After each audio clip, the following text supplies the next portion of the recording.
This is Looking for Geeks. I'm Nosy. I'm Kane. And we're going to be talking about PAX 2018 panels. Yeah, there was a lot to do. I barely even got in the expo hall the first couple days. Yeah, the first day I didn't see you at all. Yeah, I'm sorry. It was sad. That's okay. So it was funny because that morning we went with a friend and then we split up. And I was originally going to go to a different panel and wound up going to the keynote with her because it was just nice to go with her. Oh, yeah, absolutely. And then Kane walked across the street after I said, go, it's fine. And you didn't say goodbye, actually. I remember turning to her and being like, you didn't even say goodbye. What was that? I was out amongst people. People make me weird. I was like, wow, he really wants to see that panel. Gotta go to the panel! And so, yeah, I wound up going to the keynote with her. The keynote was Ian Hatzakostas. I'm really sorry if I said that wrong. Greek is not my strongest language. I took Latin in high school. Oh, you don't need to know any of that. Anyway, he is a big wig at Blizzard. Yeah, and he started his early life as an attorney, and he went to law school, and he started playing World of Warcraft. I have no idea how he kept his grades up. And yeah, Warcraft is kind of the social and school killer. Yeah, well, Blizzard games have a history of killing people. Everything. Yeah, in my college when StarCraft came out, it was really funny because you would just hear people and it'd be like, hey, did you study for that test yet? Test? What test? What day is this? Whoa, how long have you been online playing StarCraft? Anyway, but yeah, he got into the company by playing World of Warcraft, and he started out as part of a guild and a raid group. When raids first started out, Molten Core! Woo woo! And so that's how he got interested in game design, is by playing it, and he would troubleshoot a lot of the tech tickets. He was really involved on the forums and talking to the moderators as he was playing and submitting trouble tickets, and that piqued his interest because what he was doing in law was he got a really good job in DC and was working for the U.S. Prosecuting Attorney's Office. And that is a really cool job, but it is super high stress. And when you're a low-level attorney who's just doing clerk dockets and depositions and discovery processes, it kind of, that's really when you find out if law is what you want to do with the rest of your life. That sounds brutal. Yeah, it kind of mirrors a little bit of my own life because I work for a third-party record retrieval company who works heavily with attorneys and the discovery process. So they produce a list of providers, and then I hunt them down and their records, and then we prepare them for court or serve subpoenas or do whatever they need.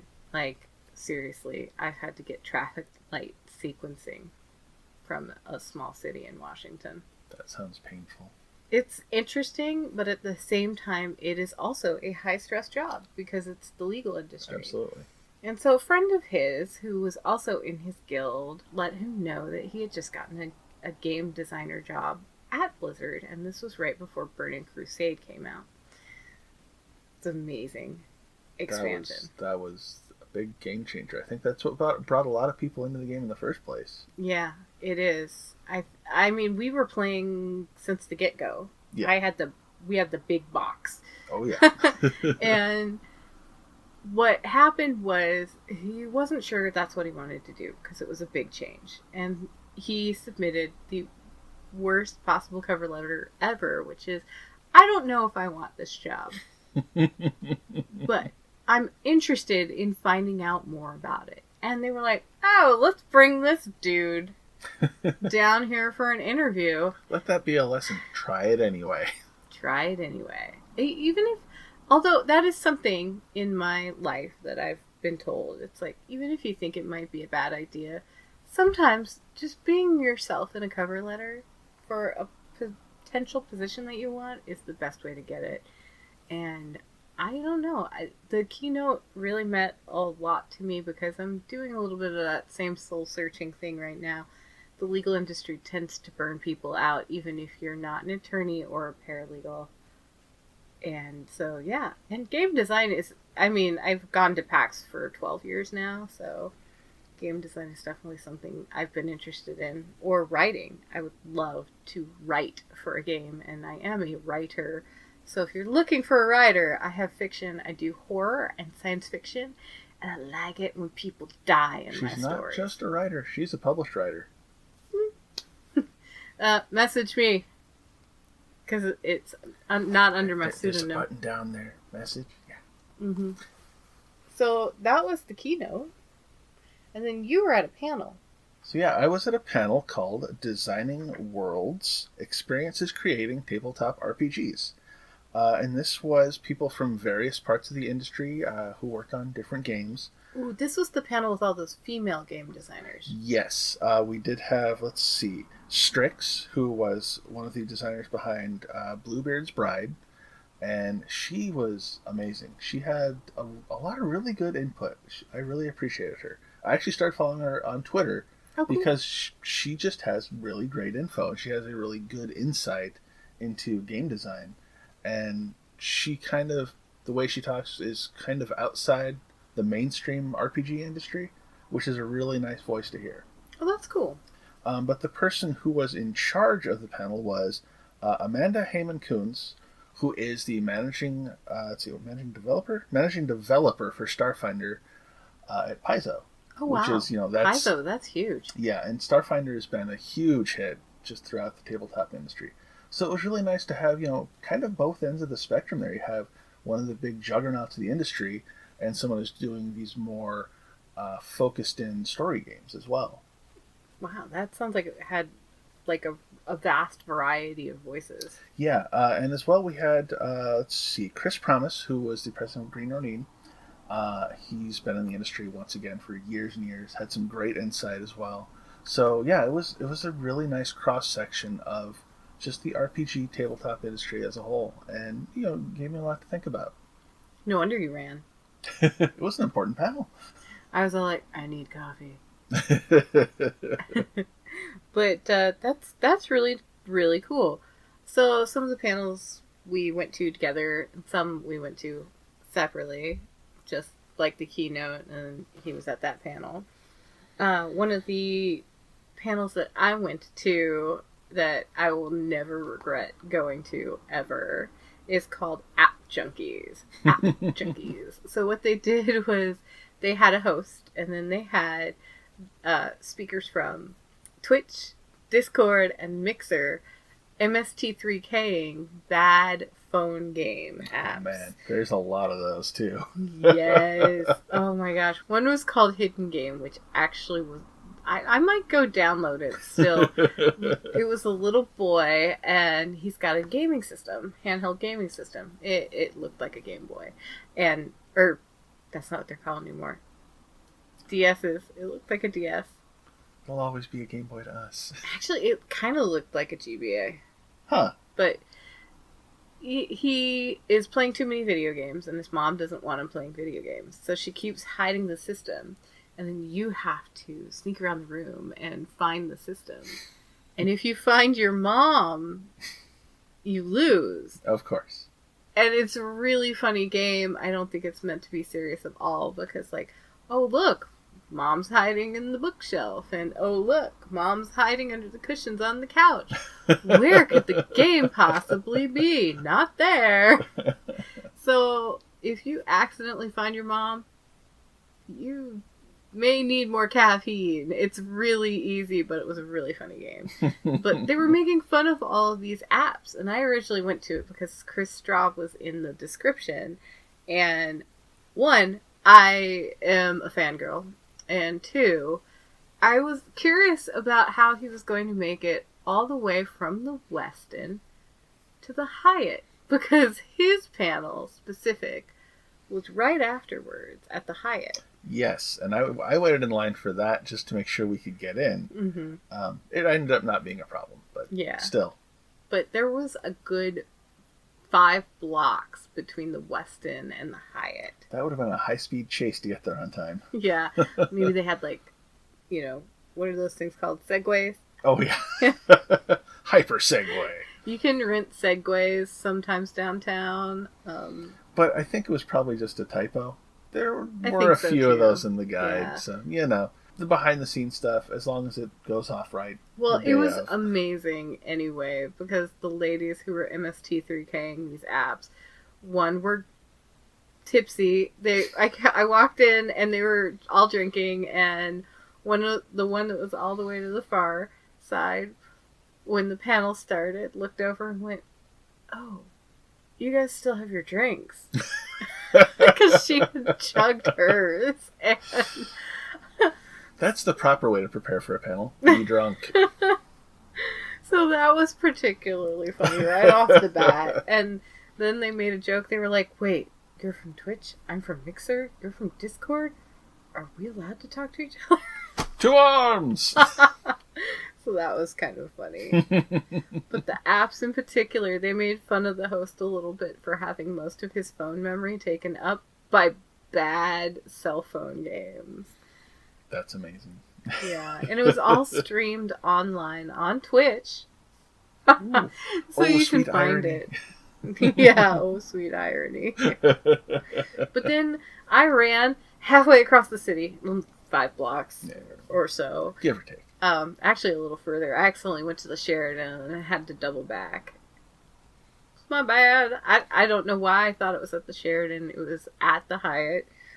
And then I doubled back and joined you. That was for Scared Yet. Yeah, that was one hosted by Chris Straub and friends, just talking about kind of horror in general, just horror media, not even games or TV shows, but just kind of horror in modern pop culture. Yeah, and if you're not familiar with him, he most recently did Channel Zero, which is a 2-season show so far that incorporates meme, creepypasta, and some of the SCP characters. Yeah, it's kind of an interesting, like, it's kind of a modern urban legend TV series. It's really good and really creepy. I would like to know what's with the teeth guy.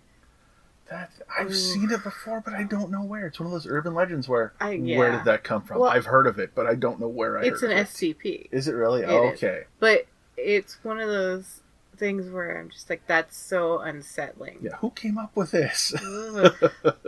This discarded teeth are not a thing for me, but his usage of that imagery is brilliant. So he's kind of talking about like modern evolution of horror and the incorporation of modern elements into horror. Yeah, and it's really fascinating just hearing the different takes on what makes horror good, what makes it entertaining, what keeps us coming back.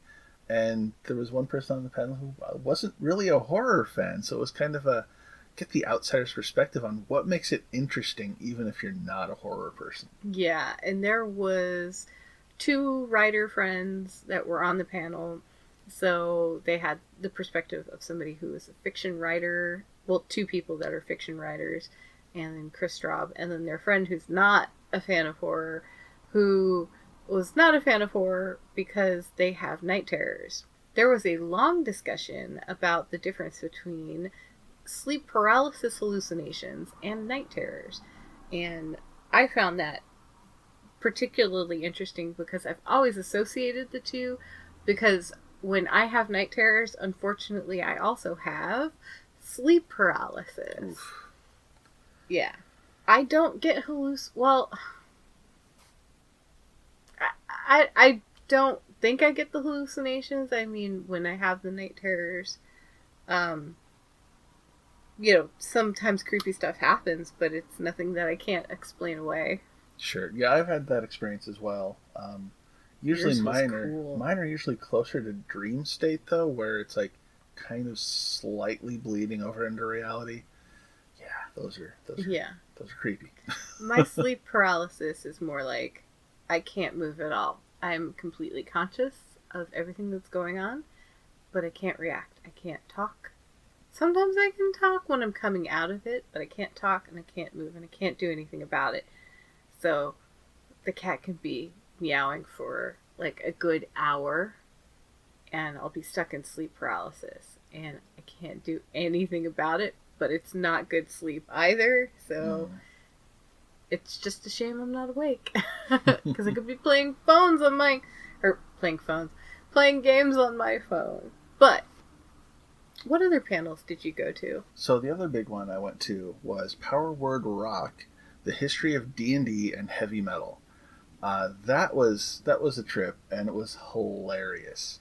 We had a couple of guys that are involved in the indie tabletop scene, namely Adam Coble, who was one of the designers behind Dungeon World, and Luke Crane, who was behind Burning Wheel, talking about how this whole D&D and heavy metal thing, the crossover, how did this crossover happen? Because if you go back far enough, nerds are the last people listening to heavy metal. Mm, Way back when, like, late 60s, early 70s, when metal was just becoming a thing. yeah, but we were both outcasts. We both liked dragons, And that was part of it. That was a big piece of it. And it was really entertaining just hearing those guys go through this whole history and trying to pinpoint where did this happen. We both liked castles and armor and heraldry. And the cover art had a lot of crossover. When the night begins to shine. Yeah. But yeah, that was a really entertaining panel. Really glad I got a chance to see that. Cool. The guy from Blind Guardian was not there though. Yeah, unfortunately, Drosdal had a family emergency and couldn't make it. I was really looking forward to hearing his perspective as a musician and tabletop game writer. Yeah. But Oh, hopefully next time. definitely. Stuff doesn't always work out. Yeah. And I'm sure that it was probably super sucky for him Oh, I'm sure. to back out at the last minute. So, you went to a lot more panels than I did, but I also went to reintroducing the Escapist. Yes, The Escapist is back with most of their old cast. Yeah, it's pretty cool. Movie Bob and Yahtzee. Yep, and they're just gonna keep doing what they did before, and that's making funny content. I mean, Yahtzee's been doing it the whole time, Yeah. but he's on board for this new iteration of the old Escapist. And they talked about the history of what happened and of the entire magazine back into the way back. They went onto one of those websites on the internet and that takes screenshots Internet Archive. of websites. Yeah, and they're fascinating because they're just a snapshot really. Some of them actually do capture the HTML so you can still click the links, but the media is all gone for the most part. And then as time goes on and the Escapist gets bought, less and less stuff is accessible on the pages in the archive versions. So you can really see as ooh. The arc of the Escapist. Yeah, and eventually it got to a point where there was really only Yahtzee and the gentleman who edits his videos, and they were the only ones producing content whatsoever. Yeah, they even fired the volunteers, which is like, how are you going to fire volunteers? That seems like a terrible idea. Yeah, the volunteer moderators for their web forum. And then the company got sold, and that company is bringing back a lot of the people that made The Escapist what it was. Yeah, so that's really exciting to hear, that they're really going back to what made The Escapist good in the first place and trying to revive that. They also had one of the guys from Unskippable, which was a hilarious MST3K style, like, lampooning of those horrible unskippable scenes in video games. Cut scenes that you're just stuck watching, and if you died, you get to watch it again. Thankfully, Oh, that's not as much of a thing anymore, but still entertaining. really, George? At one point when I was playing Final Fantasy VIII, I remember thinking to myself, is there actually a game? Because there were so many cutscenes, and then after like 10 minutes of cutscene, it's like one button. And then it was so many more minutes And of then there were those cutscenes. summons that would take minutes to play out. I actually fell asleep playing the demo of that I game. don't mind summons so much, but everything else, there wasn't enough interactivity, Yeah. which is exactly why I don't like the Lightning games. But digression. Anyway, the people from The Escapists were amazing to watch, and it was good to know the history and what's going on and how they're going to rebuild it.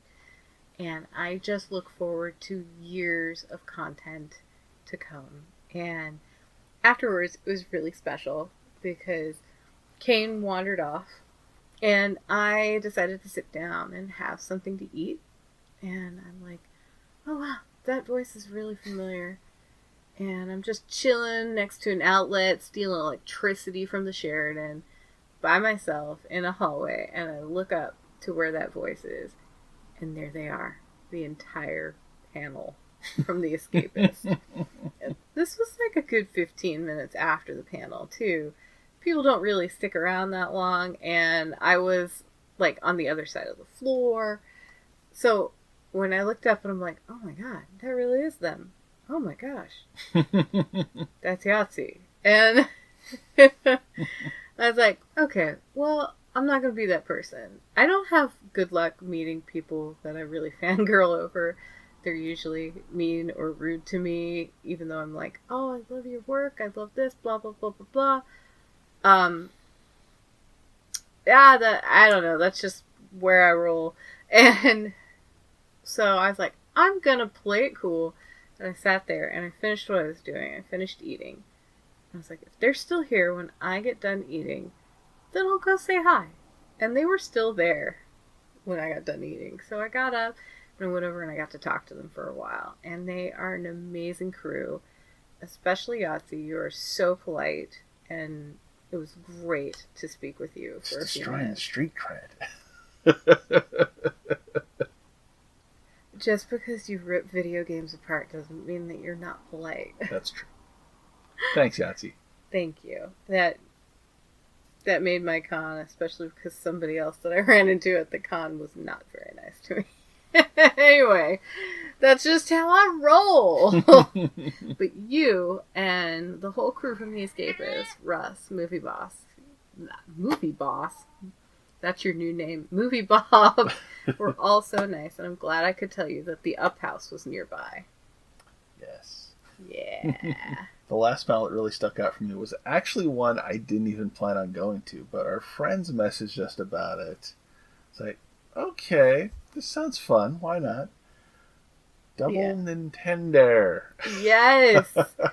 This was great. Game show style panel where they picked members of the audience to come up and compete in a quiz show style with, instead of a physical challenge, they had the digital challenge. And they'd play retro video games that were set up on the big screen so everybody could watch. It was hilarious and so much fun. And there were commercial breaks. The commercials. Oh, such 90s. I believe there was a Gushers ad that was played. There was, and Crossfire. Oh my gosh, Crossfire is a great game. Let's not forget the clips of Power Rangers fighting a pumpkin monster. When the show was on, I did not appreciate the campiness because I don't think I understood camp at that point in my life, which was when it was originally on. Don't do the math. Now, though, oh man.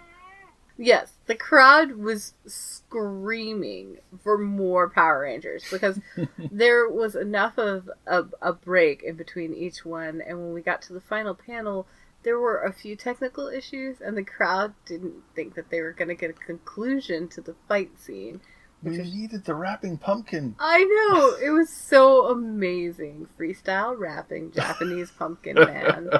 It was so funny and bad and yeah, it was a perfect. It was just perfect framing for just the fun silliness of a early 90s style quiz show. So I apparently the host travels around the country to different conventions. Yeah, he's been all over the U.S. from what I've seen. I follow him on Twitter now, and man, I hope he comes back. I really hope he does. And maybe look up Geek Girl Con. I think that would go really well there too. I think. Yeah, or SakuraCon. Oh yeah. Or Renton Comic Con. Trust me. Do a Brony edition. Oh man, please. That would be amazing. Come to Everfree. That would be so cool. Yes. And there was an Arsenio Hall joke, and the whole audience got into it. Woo, woo. The crowd was so into the whole thing. The second he mentioned it, I was like, woo, woo, from the back. Everyone knew. Everyone understood. It was early 90s at its best. And the last two sets of competitors, on one of the teams, there was this little kid, so adorable. That kid knew way more about Nintendo history than I did. Man, yeah, that was weird. He was like 5, 6, but he knew stuff. He was on top of it. Yeah, and he knew so much about Pokemon. He schooled everybody in the room. But his just general knowledge of old Nintendo, I felt ashamed at my lack of knowledge compared to this small child. Yeah, for sure. That was pretty impressive. Yeah. So I hope you come back. Bring him back. Yeah, Nintendo Double Dare.